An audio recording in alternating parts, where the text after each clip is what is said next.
Andréane Blanchet nous dit 46 ans, jamais entendu blue balls car les hommes que je fréquente ne sont pas frustrés. 46 ans, tu connais pas le mot blue balls? Pas trop éduqué sur le sujet sexuel, hein? Tu peux bien te fucking stock up pis pogner quand les enfants y en parlent. Moi, mes enfants sont pas innocents, ils sont éduqués sur le sujet comme ça. Quand ils vont rentrer du monde, là, ils vont savoir ça veut dire quoi, moi. Ah, vois-tu, même ma petite fille de 8 ans t'a enseigné c'est quoi des blue balls? 46 ans, tu sais pas c'est quoi? Les hommes que tu as fréquentés ne sont pas frustrés. T'en as fréquenté combien? T'as fréquenté, t'as-tu couché avec? Ou ils sont pas frustrés parce que tu te donnais gratis à ce monde-là? Pour être sûr qu'ils soient pas frustrés de te coucher avec? T'es un adulte qui connaissait pas le terme blue balls.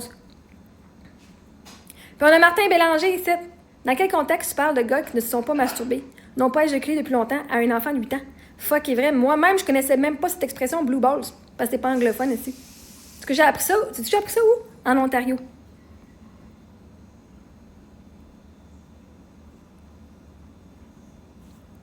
Chris, Martin Bélanger, t'es un homme, tu connaissais même pas le terme blue balls. On l'appelle ça comment en français des blue balls? Tu sais, quand le gars, là, ça fait longtemps, là, qu'il a pas rien, qu'il a pas éjaculé, puis ça, il fait mal.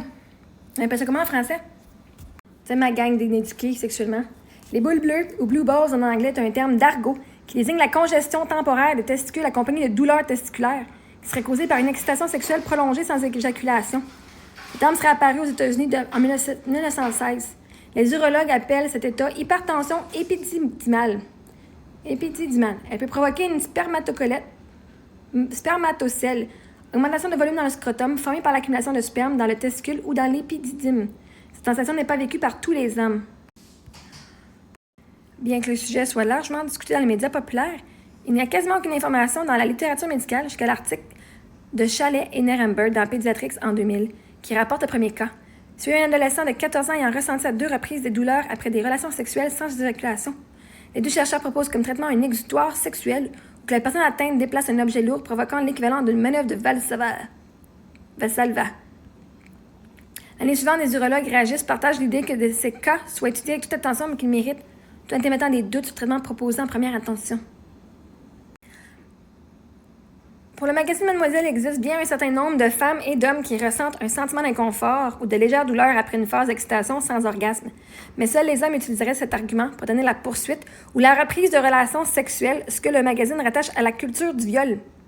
Des cas de douleurs testiculaires ont été aussi rapportés lors de masturbation testiculaire ou scrotale avec congestion ou torsion des testicules. Et vois-tu pourquoi mes enfants connaissent ça?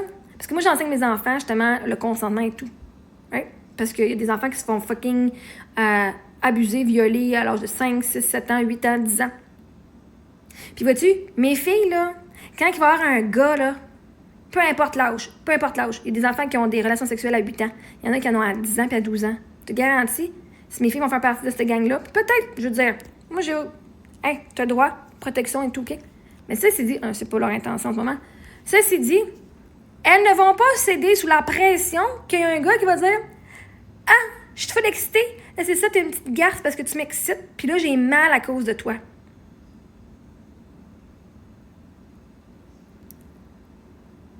Fait que si elles sont inconfortables, puis en même temps, elles ne savent pas plus c'est quoi maintenant, hein, je leur demanderais, puis elles ne sauraient pas c'est quoi. Mais c'est pas vrai qu'il va y avoir des jeunes hommes qui vont dire « Ah, j'ai mal parce que à cause de toi. Est-ce que tu m'excites, là? Est-ce que tu te garces? Puis là, j'ai mal aux testicules, là. Puis il faut que je vienne pour finir. » Je te garantis qu'il n'y aura pas un homme, pas un jeune homme, pas personne qui va venir faire sentir mes enfants coupables de ne pas avoir du sexe avec eux autres. Au pire, vous souffrez, Chris. OK? Mais je te garantis, une jeune fille qui est plus éduquée sur le sujet qu'un homme mature ou qu'une femme de fucking 46 ans qui n'est pas éveillée sexuellement, t'es pas frustrée parce que quoi? T'es laissé te violer, t'es laissé te toucher. Tu te donnais ton corps pour être sûr qu'il n'y ait pas des frustrations. People pleaser. Mes enfants ne sont pas de même. Donc, à un moment donné, là, vous êtes tellement stock-up, vous allez laisser vos enfants se faire violer. C'est parce qu'ils ne connaîtront pas le langage.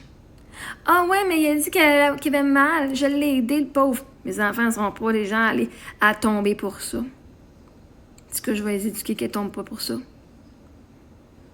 Puis que s'il a mal à ses testicules parce qu'il est engorgé ici, ça sera bien son problème, pas celui de mes filles.